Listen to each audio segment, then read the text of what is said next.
¿Se puede hacer?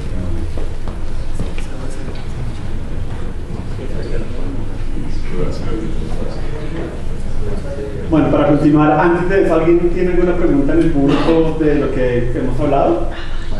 ¿Algo que quieran resolver? ¿Del panel hay algo que se nos quedó pendiente de eso o podemos seguir?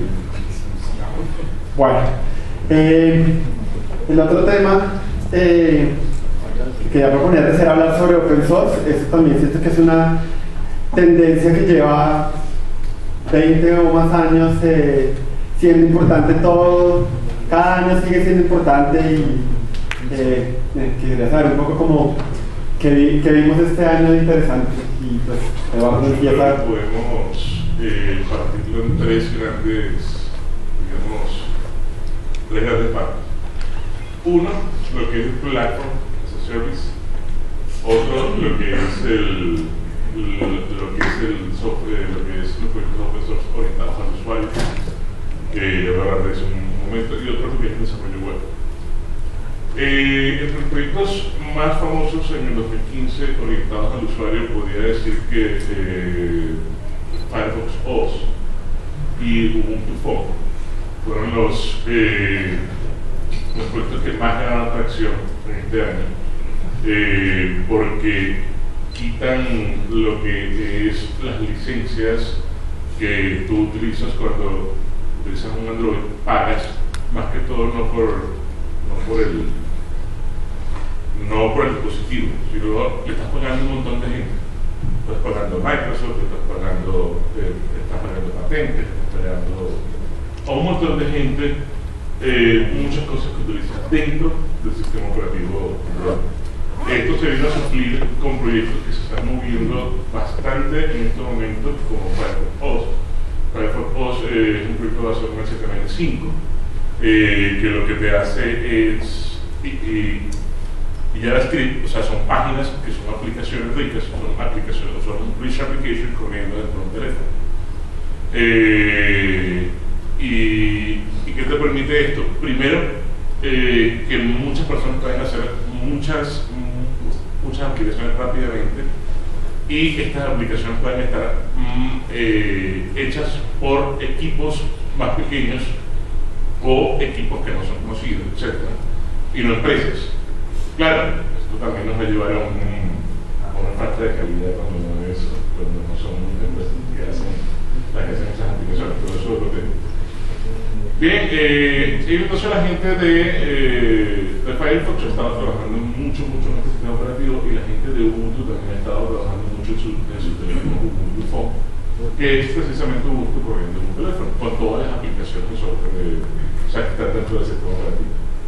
Hace un poco más de vaporware la parte de Ubuntu, pero van hacia un buen camino. Lo que no han tenido es soporte de las personas que hacen de los fabricantes.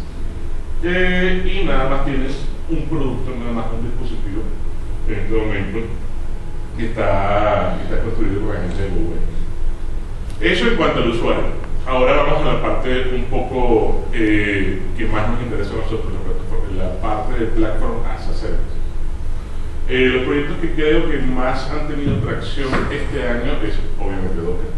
¿Sí? Docker ha sido el gran ganador del 2012, 2013, 2014, 2015. Ha ido creciendo mucho, y lo bueno de este proyecto es que se comporta más como una empresa que como un proyecto colaborativo. Se comporta como un proyecto colaborativo porque hay mucha gente metiéndole mano, ¿bien? Y hay mucha gente que no está dentro de la empresa metiéndole mano, pero se comporta como empresa a nivel de objetivos. Tienen objetivos bastante definidos hacia dónde va. Y lo mejor que sucedió en este año es el Open Container Group. Open Container Group es empresas que se dieron cuenta de que Docker va a ser el futuro por mucho tiempo. IBM, HP, Microsoft, etc. se unieron en un consorcio completo para hacer sistemas operativos orientados a servidores de containers. Bien. Otro proyecto muy famoso en software libre que también fue tendencia este año es OpenStack. No sé si conocen OpenStack. OpenStack es un platform as a service de muchas librerías. Librerías para colas de mensajes, librerías para guardar objetos, librerías para guardar archivos, y un sinfín de librerías que implican todo un proyecto para hacer un platform as a service. Esto ha venido a suplir lo que mucha gente utilizaba Amazon Services, mucha gente está pasando a OpenStack. En este caso, la compañía que trabaja con OpenStack Rackspace. En este momento la compañía que trabaja con OpenStack es Rackspace, y le ha ido ganando mucha atracción, le ha ido quitando mucha gente a Amazon Services porque funciona mucho mejor. Para mí, otros proyectos de software libre que han ido ganando terreno en el 2015 son los proyectos orientados a frameworks de JavaScript, React.js, AngularJS, etc. Todo, y obviamente Node.js. Mucha gente está trabajando ya haciendo sus sistemas comunicados con APIs, o sea, con APIs REST, y necesitan obviamente una forma de comunicarse con esas APIs a nivel gráfico. Y estos frameworks de JavaScript han hecho la vida más fácil. Han hecho la vida más fácil y han hecho también bastante. Me han dado más trabajo al frontend para aprender tecnologías que no trabajaban tanto hasta el momento. Para un frontend hace 3 años era una persona que nada más sabía un poco de JavaScript, un poco de HTML, un poco de CSS. Ahora tienen que saber un montón de cosas para poder hacer su trabajo. Entonces, yo creo que este ha sido el año de los frameworks JavaScript. Hay como 20, la gente te dice que utilice los 20. Pero en cuanto a eso, creo que hemos madurado en lo que es hacer nuestros sistemas como API REST, o sea, de comunicación con APIs. Estas son las 3 cosas que yo veo como tendencias que han crecido este año en software libre. Las personas con las que he trabajado a nivel de software libre, Fedora, Red Hat, le ha puesto mucha plata como Canonical a estos proyectos, y se las seguirá poniendo porque precisamente las empresas del Fortune 500 son las que utilizan este tipo de tecnologías. ¿Bien? Si me dan alguna pregunta. ¿Alguien más del panel que quiera? Yo quiero agregar un dato curioso, y no sé si la audiencia lo sepa, pero yo esta semana que pasó, la semana pasada, me llegó un artículo que decía cuál era el listado de las compañías de tecnología que costaban más de $1 billón, y Docker estaba ahí metido. ¿Sí? Entonces, no es que los proyectos de open source no muevan dinero, sino que por el contrario mueven muchísimo dinero. Y también una noticia reciente que me causó mucha curiosidad es la liberación de Swift en GitHub. Swift es el lenguaje de programación de Apple, y está cogiendo mucha fuerza. Incluso fue el proyecto más popular la semana pasada, si no estoy mal, en GitHub. Entonces, eso me parece que ya se está acabando el año y pasó eso. O sea, definitivamente es una noticia, es una tendencia que hay que tener. De pronto va a dar mucho de qué hablar en el 2016. Y contigo estoy adelantando un poquito a temas que vamos a hablar más adelante, pero es importante nombrarlo. Bueno, pasó como cuando Microsoft lanzó Core FX, el core de .NET, nadie se lo esperaba. Creo que todas las empresas en este momento saben, todas las empresas grandes tienen en cuenta que es importante devolver a la comunidad lo que uno trabaja dentro de la empresa. No hay empresa en este momento que no trabaje con alguna librería de software libre o con algún proyecto de software libre. Entonces, lo mejor que le puede suceder a esa empresa es devolverle el trabajo a la comunidad. Pues, lo que yo quería comentar era como que en algunas compañías, como creo que los que tenemos un producto propio o hacemos acá, yo no uso nada que no sea libre, o sea, yo no pago nada por una licencia. Creo que ahorita en negocios de tecnología, no digo que ninguna, pero es muy difícil que usted realmente necesite pagar una licencia.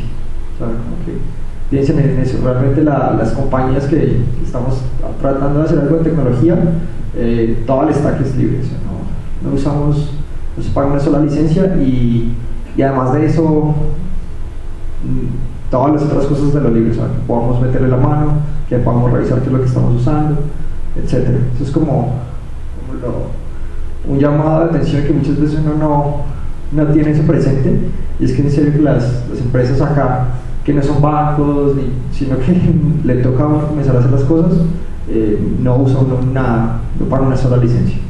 Yo diría más importante, no pagan licencias, sino que son competitivas frente a empresas que sí tienen productos licenciados. Creo que eso es si así todavía queda alguna duda de que los productos licenciados no tienen nada mucho superior a los productos libres, creo que ya no hay ninguna duda. Definitivamente uno puede ser perfectamente libre. Es una creencia. Creo que el tema ahí sí está cuando, por ejemplo, usted compara Postgres y Enterprise DB, o sea, el producto licenciado tiene ciertas características y funcionalidades y soporte, pero no todo el mundo las necesita tampoco, ¿sí me entiendes? O sea, el producto core es supremamente robusto y totalmente competitivo con lo que uno usaría en un producto licenciado. Ok, date cuenta, mucha gente utiliza Red Hat en sus empresas. Sin embargo, CentOS, exactamente lo mismo. Exactamente lo mismo, solo que sin soporte. Entonces puedes vivir, o sea, toda tu empresa puede vivir de software libre. Lo que tú pagas son los servicios. Los servicios que no puedes hacer, tales como un servicio de monitoreo, etc. Pero realmente toda tu tecnología está basada en software libre, sobre todo a lo que hacemos, algún tipo de desarrollo web. Yo quería hablar sobre una tendencia de 2015 que me parece muy interesante en Colombia, que creo que está cogiendo un momento y siento que es una migración hacia una lógica que nos hacía falta, y es el movimiento Makers, que creo que finalmente está como cogiendo en 2015 algo de fuerza. Eso va de la mano de Raspberry y ser hardware de alguna manera abierto para que uno pueda empezar a jugar con eso, con el mismo Firefox OS o con Kali o con otros sistemas que se pueden montar en tarjetas que son como en computadores, que son ya llegan a los dólares a precios muy económicos. En ese sentido creo que hay una fuerte tendencia hacia empezar a liberar no solo software que es open source, sino hardware que tiene esa misma lógica. Hay un par de movimientos en Colombia que pueden encontrar a través de Meetup, que son el movimiento Makers. Juan Pablo Calderón Tumpa tiene uno muy interesante, y fui a una de los encuentros y siento que ya por fin esta lógica de hágalo usted mismo en hardware, y no solo en hardware sino en intervenciones físicas de otro tipo, está empezando a despegar 2015 en Colombia, y eso me parece bastante positivo, porque va a haber más allá del software a intervenciones de otro tipo, donde también hay un movimiento fuerte a nivel mundial de liberar y de abrir. Yo tengo un amigo de Argentina que se llama Valentín Bracel, y tiene un proyecto que se llama Ícaro. ¿Cuál es el proyecto de Ícaro? El gobierno argentino pagó para que los niños aprendieran desde temprana edad conceptos básicos de cómo hacer una tarjeta, de cómo programar esa tarjeta, etc. Y utilizan tarjetas de 8 bits y las programan por medio de una aplicación que se llama Ícaro, y con bloques van haciendo robots, para diferentes propósitos. Los niños lo programan de los 6, 7 años en los colegios. Entonces Argentina ha tenido un despegue con respecto a la educación desde niños con hardware libre, porque además esas tarjetas son hechas en Argentina. Que incluso, o sea, digamos, la liberación de Swift, algo que es impresionante, ¿no? porque pues Apple no tiene esa idea de Apple de que nada es libre y todo, el cargador tiene que ser de este tipo porque no sirven los cargadores. Entonces me parece que es una evolución. Ya ahorita no sé, la gente tiene en la mente que open source es, no estoy recibiendo nada de dinero, no me están dando entradas, pero uno incluso encuentra, hace poquito Microsoft, sale el CEO de Microsoft y atrás aparece Microsoft loves Linux. Entonces crearon un programa para enseñarle a los expertos en Microsoft cómo manejar Linux. Ellos dijeron, con tal de que manejen Azure, aprendan a utilizar Linux, tecnologías libres, hagan lo que quieran, porque eso ya no es lo que más nos está dando dinero, porque ahorita Windows 10 es cuenta. Entonces, incluso Google también liberó el motor de Machine Learning. O sea, ahorita las empresas grandes están dando cuenta que es un paso que hay que dar para la evolución de la tecnología como movimiento global y aparte. En un grupo de desarrolladores no vas a tener gente que te sepa de todo, es una comunidad mundial, sí. Buenas tardes, pues mi pregunta para ustedes, en lo que cuenta con software libre y las empresas que han ustedes visto, ¿cuáles son los ingredientes que hacen tan popular a estas empresas? En todos los casos, digamos, si veo, creo que Docker es un proyecto open source o de software libre, pero ¿qué de esas empresas de software libre han sido los ingredientes principales para que se conviertan en un buen proyecto y en un buen activo para llegar a cotizar tantos millones de dólares? ¿Sí?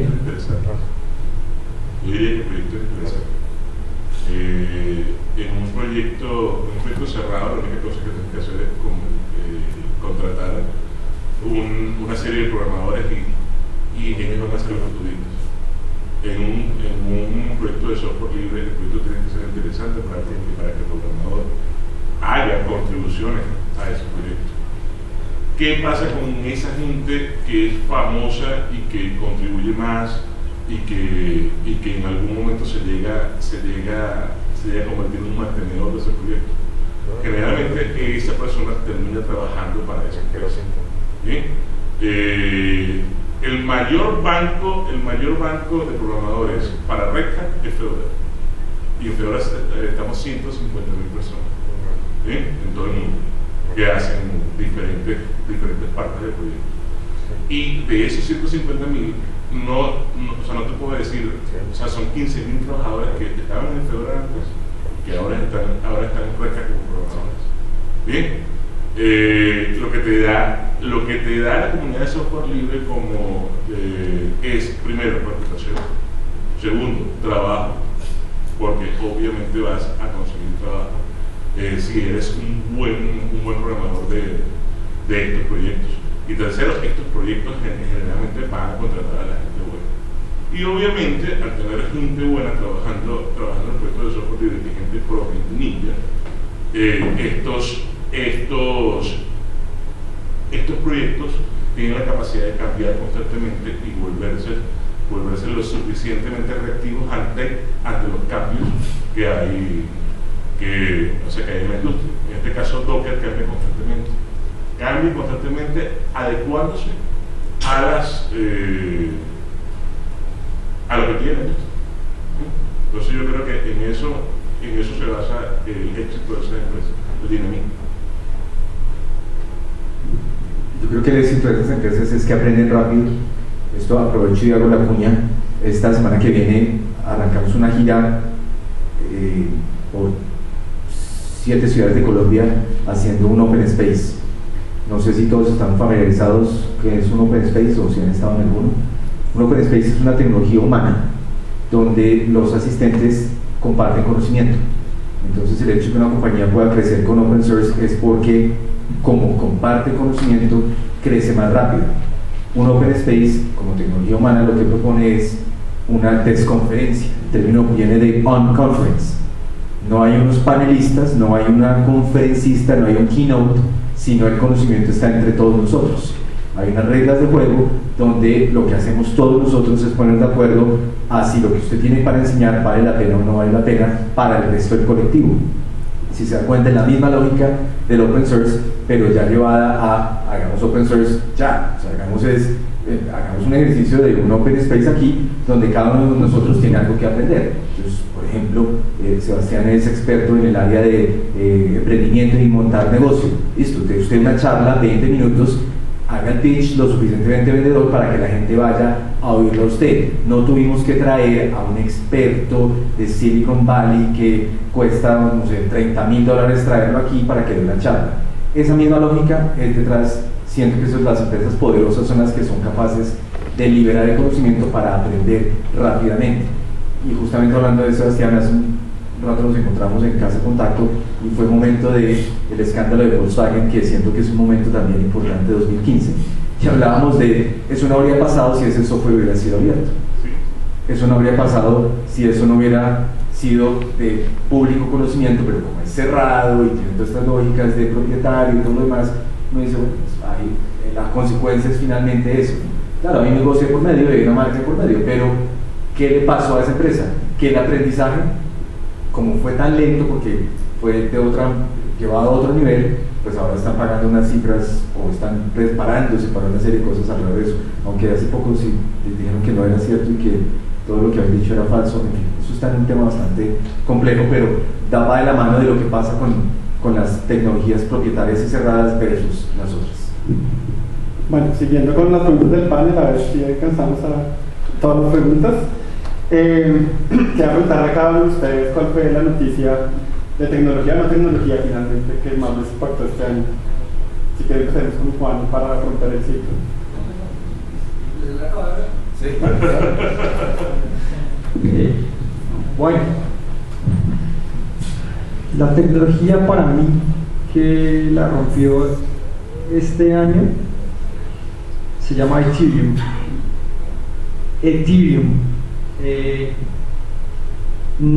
Básicamente, desde mi punto de vista personal, es el futuro de aplicaciones críticas, de infraestructura crítica, como las cosas financieras y militares. En pocas palabras, digamos que transformaron el blockchain, que es lo que está detrás de Bitcoin, para que usted pueda albergar programas dentro de esa red. Entonces usted puede ejecutar un programa dentro de una red y el programa vive solito allá, y si usted lo programó, por ejemplo, usted programó un contador que cada vez que usted le diga cuente, va a aumentar de uno en uno, y usted nunca programó resetearlo o cambiarle el valor, esa vaina va a contar infinitamente hasta que se le acabe la plata para contar, digamos algo así.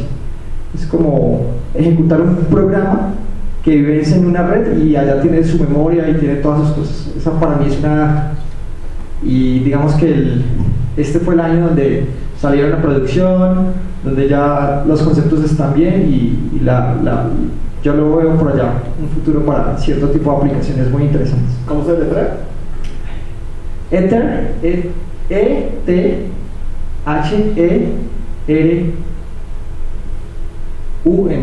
Ethereum. No, Ethereum. Podemos buscar el enlace después y lo compartimos. E-T-H-E-R-U-M.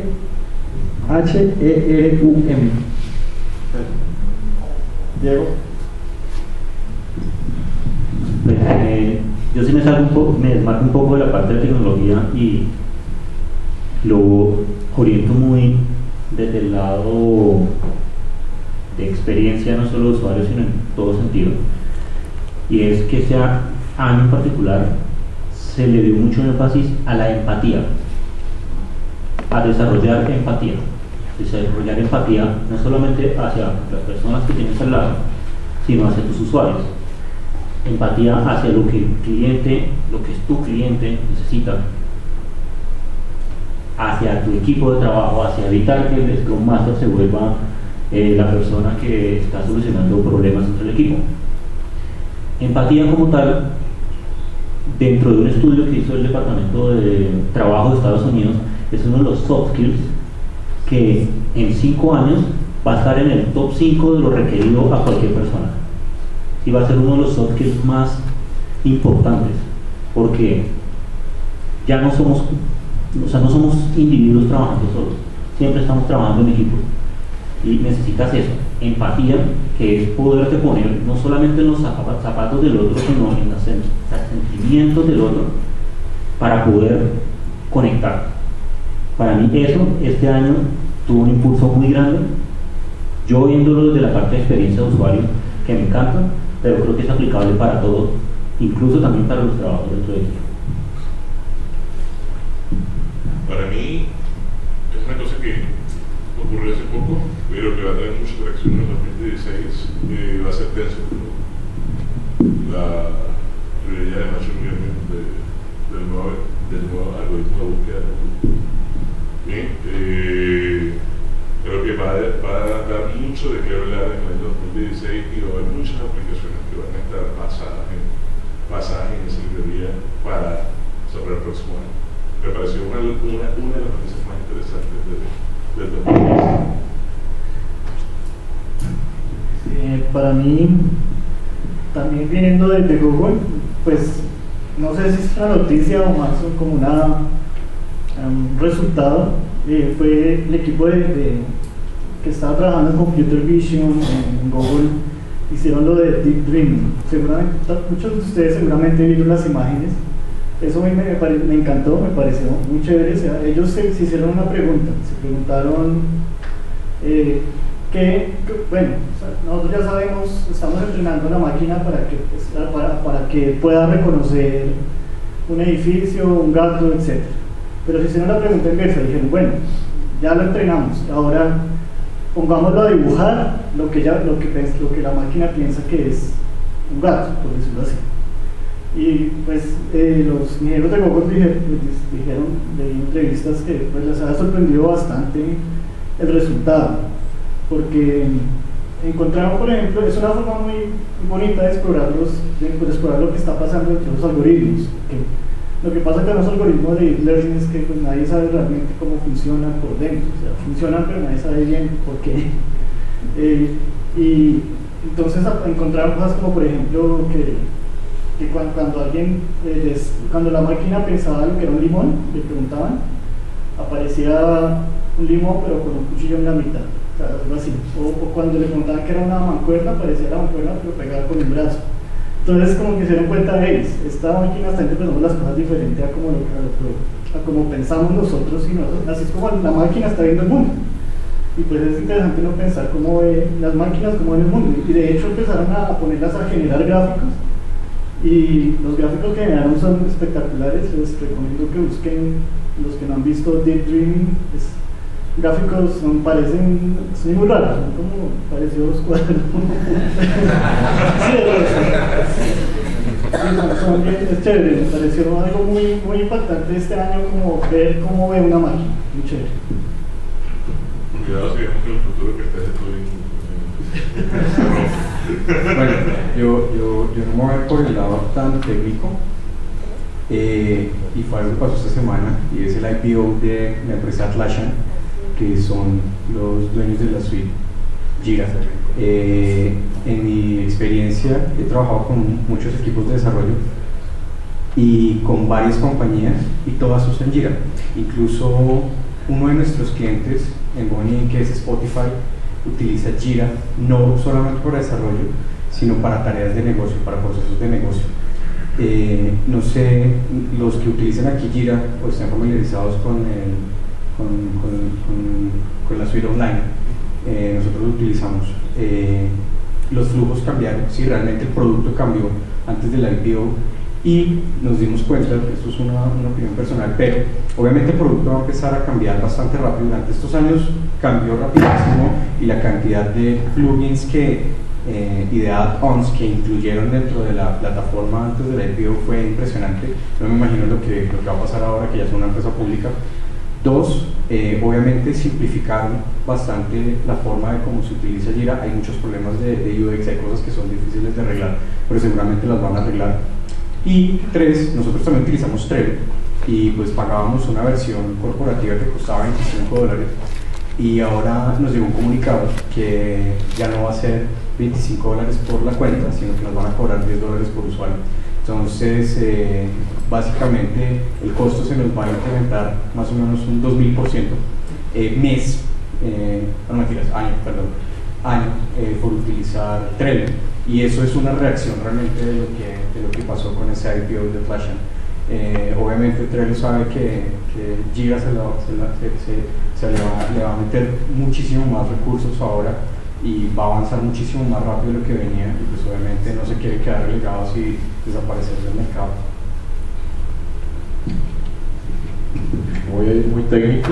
Para mí la librería de este año fue React Native para desarrollar aplicaciones móviles nativas usando JavaScript. Me pareció algo muy interesante este año, porque antes estábamos acostumbrados a hacer aplicaciones móviles híbridas con HTML5, JavaScript, pero la aparición de React Native basada en el mismo React para desarrollar aplicaciones web, SPA, Single Page Application, me pareció muy interesante y abre un mundo de posibilidades de lo que va a ser de aquí para adelante, de pronto desarrollar aplicaciones móviles nativas, que es lo que uno generalmente quiere llevar a sus usuarios, que tengan nativos, pero sin necesidad de estar haciendo Swift, Java y X lenguaje, que generalmente eso impacta los tiempos de desarrollo, las expectativas en tiempos de desarrollo de aplicaciones móviles. Para mí la noticia del año, y la cito, agosto 5, PayPal, comillas, se rinde y prohíbe transferencias entre cuentas colombianas. Entonces dicen que PayPal, comillas, indicó que esta medida se hace para cumplir con la regulación local.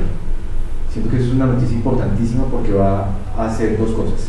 Uno, que haya innovación local en el tema y que ya de una vez por todas se resuelva cómo vamos a hacer, si se hace a través de bancas, si se hace a través de cuál va a ser el modelo, pero siento que eso finalmente nos deja en un espacio bien interesante. Bueno, aquí tiene que haber alguien que resuelva este problema. Eso es uno.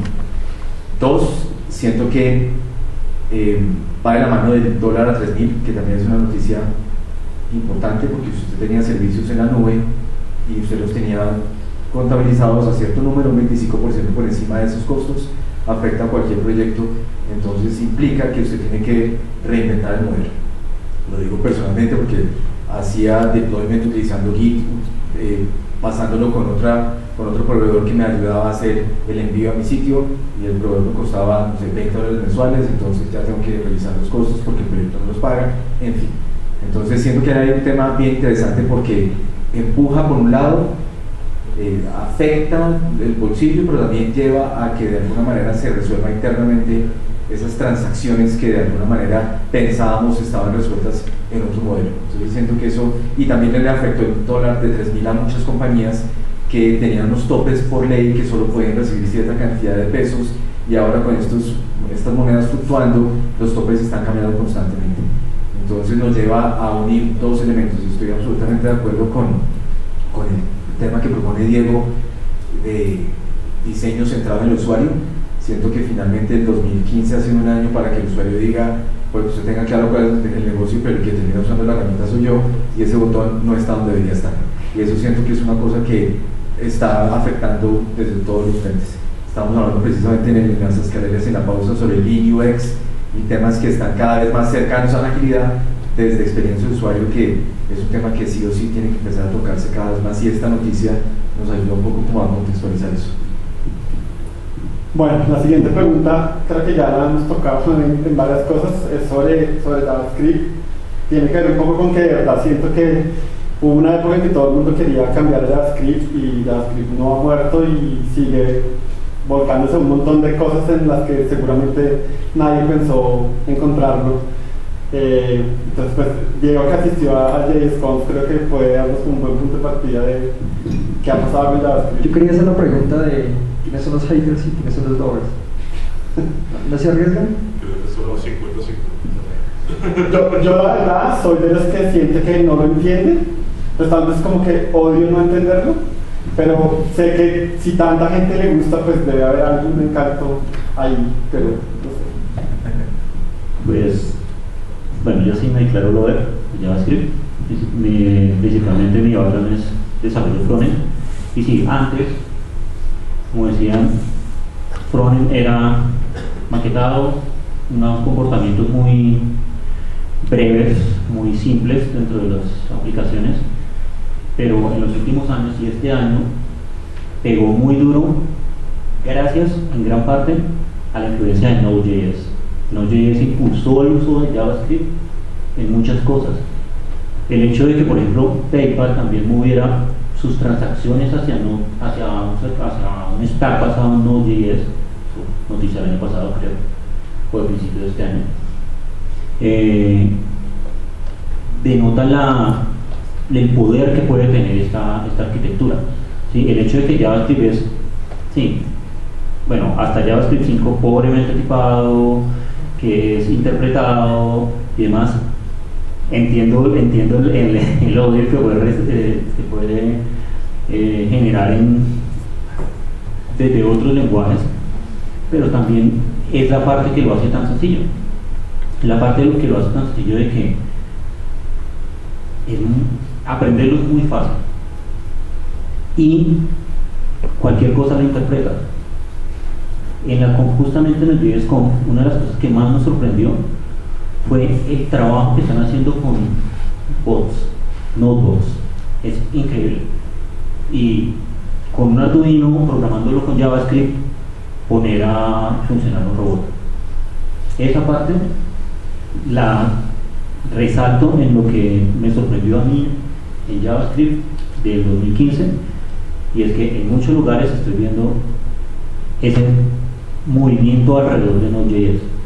Claro, la noticia más importante de JavaScript de este año es que terminaron la especificación de ECMAScript 6, de JavaScript 6, y que ahora sí, digamos, todos los browsers van a tener un common ground, una base común para la implementación de todos los features, que siempre habrán algunos browsers que se abstengan de seguir esos estándares, pero bueno, como también mencionaban, ya existen cosas trabajándose para la especificación de JavaScript 7 y también para JavaScript 8, que están como a 2-4 años de diferencia, pero como tal yo me quedo con Node.js. Node.js ahorita en cualquier equipo de desarrollo, por ejemplo web, es básico.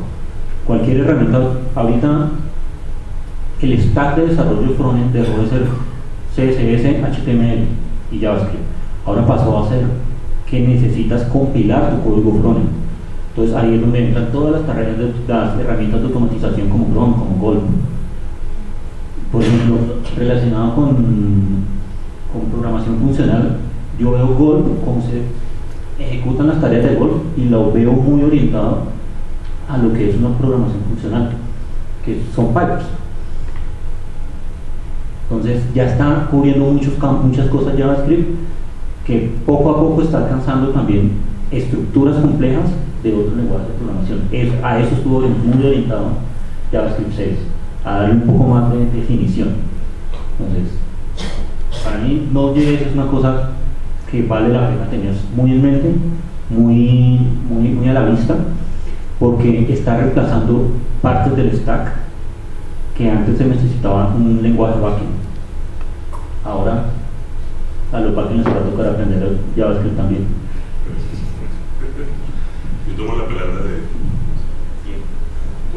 de Diego también. Hay tres lenguajes que han pasado por esa misma historia. Perl en su momento tuvo con Cpan un montón de librerías hechas por la comunidad y se volvió un lenguaje que utilizaba mucha gente para aplicaciones basadas en CGI hace muchos años para hacer web. Después vino Python hizo un montón de librerías hechas por la comunidad, y lo mismo está pasando con Node.js, con NPM. En NPM tú estás viendo absolutamente un montón de librerías que no sabes dónde salen todos los días, y la gente está haciendo proyectos pequeños o proyectos grandes en NPM. Eso te dice a ti que el lenguaje va hacia un peldaño más arriba y que se va a seguir utilizando en lo que es el desarrollo web. Yo pienso que si lo vemos desde ese punto de vista, de ahí viene la popularidad en los últimos 3 años. La razón por la cual que yo creo que la gente lo odia es precisamente no por JavaScript, sino por la implementación que hacen los browsers del DOM. Que ningún browser lo hace de la misma manera. Y obviamente la gente que haya programado en el DOM o sea, que haya programado para browser en JavaScript, lo odia precisamente para eso. No todo te va a salir igual en los diferentes navegadores. Yo quería agregar algo que Eduardo nombró, que es WebAssembly. No sé si lo has revisado. WebAssembly. No, bueno. ¿Sí? ¿Cómo? Sí, los mode loaders. A mí me parece que eso es un tema de este año. ¿Sí? El creador de JavaScript lo compartió en el Fluent de junio, si no estoy mal, y estuvo en el JSConf acá eso fue ahorita en octubre, si no estoy mal, y él mismo también habló de WebAssembly y de la posibilidad de tener código compilado corriendo en el browser, interactuando directamente con el sistema operativo. ¿Sí? Y eso es bastante importante porque, en resumen, el poder que tiene esto es que no solamente vamos a poder correr código hecho en JavaScript en los browsers, sino que seguramente van a salir más intérpretes que se van a poder compilar para poder correr dentro del browser, y eso da un poder bastante extenso dentro de las tecnologías del web development. ¿A decir algo? Mi comentario a lo que dice Diego, me encanta lo que dijo de que la barrera de entrada a JavaScript es cero, literalmente solamente es un navegador. Y yo no soy hater de la tecnología, pero sí creo que esa barrera tan corta hace que nada es ni blanco ni negro, pero uno encuentra o muy buenos desarrolladores o muy malos. Entonces esa es como mi observación al respecto en Node y en JavaScript. O sea, puede ser en general, pues, sin generalizar, hay gente muy buena, pero hay otra gente que no es nada buena, y el modelo de ejecución del MQ y de toda esta vaina hay que entenderlo bien para poder usarlo bien, y si no se hacen unos códigos y unas cosas horribles. Pues yo tengo la percepción de que la gente que le cuesta programar siente que JavaScript es más sencillo, entonces se vuelven a JavaScript, y siento que eso hace que mucha de la gente que produce código cuestionable termine usando JavaScript, y tal vez eso es lo que genera como esa blanco-negro. Yo tengo dos comentarios. Eso me suena a un lenguaje conocido, PHP. Y lo otro es que, no sé, lo que tú dices de buenos codificadores o buenas codificadoras, eso me suena como a buenas prácticas que uno está obligado a hacer por sintaxis en otros lenguajes, que cuando uno va a trabajar en JavaScript o en PHP lo hace porque ya está acostumbrado a codificar de esa forma, y pues que alguien, como tú dices, que tiene barrera cero y que empieza a programar en estos lenguajes, pues obviamente de pronto no tiene esas buenas prácticas porque no estuvo obligado desde el comienzo, y es difícil metérselos en la cabeza. Hablando de esos paradigmas cuando hablábamos de programación funcional. Creo que por ahí se puede ir otra conversación, pero que yo, además de la parte de buenas prácticas, también me diría que los patrones que hay para desarrollo en JavaScript, o sea, patrones de desarrollo en general, pero que se pueden implementar en JavaScript, te dan la flexibilidad de hacer algo muy sencillo, o si necesitas hacer algo complejo, lo puedes hacer bien hecho. Eso sí, desde luego, depende de ti. Quería añadir una cosa de lo de WebAssembly, y es que también, justamente en los JSConf, en uno de los talleres, nos mostraban cómo desde Node.js hacer manipulación de memoria de la máquina. Me pareció wow. Porque eso, por ejemplo, orientado a notebooks es crucial. Si un aparato que tienes, qué sé yo, 256K de memoria, necesitas optimizar. Y lo otro que quería añadir también, que es parte de la especificación de JavaScript 6, que son los web workers, que también está llevando el procesamiento en paralelo al browser. Lo mencionaba antes sobre ReactiveX, que permite activar web workers. De hecho, un plugin permite activar web workers para aprovechar los cores que tienen ahora los computadores. El poder de cómputo dejó de crecer en velocidad de procesamiento y se empezó a volver horizontal hacia el número de núcleos que tienen las máquinas. Entonces, si hacemos aplicaciones que no aprovechan los núcleos, pues nos vamos a quedar estancados. El web, los browsers ya están moviéndose hacia allá, hacia poder aprovechar los núcleos. pero entonces ya JavaScript también tiene la posibilidad de decirle, si tiene núcleos, haga esto con este núcleo, haga esto otro con este núcleo. Entonces se está volviendo muy robusto en cuanto al uso de el host en el que vive. Y pues justamente JavaScript puede ser ejecutado en cualquier cosa, puede ser ejecutado muy sencillo en cualquier, no tiene que ser un browser es solamente un host. Y estoy de acuerdo, quizá lo que muchos odian es que en diferentes browsers las cosas sean diferentes, pero no solo JavaScript, CSS también, la misma interpretación del DOM también. Entonces es cuestión de todo el stack de la tecnología. Alejandro, ¿esto es? Sí, yo solo quería añadir una cosa que no mencionaron, y es que otro actor que se va a unir al ecosistema de Node es Microsoft, porque liberaron la semana pasada, creo, Chakra Core, nada menos que el motor de JavaScript de su nuevo browser Edge. Entonces, y dijeron ya que ellos planean crear como también una versión de Node con que tenga ahora el motor de ellos en lugar del VM, que es el de entonces se va a poner interesante también por ese lado. Pero que siempre hace la misma equivocación. Sí, pues eso es lo que estábamos hablando. Yo la B8 es manejada por todos los navegadores y ellos van a hacer una cosa. Para complementar ya con el tema de JavaScript también, en el ecosistema, nosotros usamos bastante JavaScript para hacer front-end development. En el backend pues, también sirve, pero nosotros no lo usamos particularmente. Me parece que en tendencias 2014 usando Single Page Applications, 2014 fue el año de Angular, 2015 fue el año de React, y muy probablemente 2016 sea el año otra vez de Angular 2.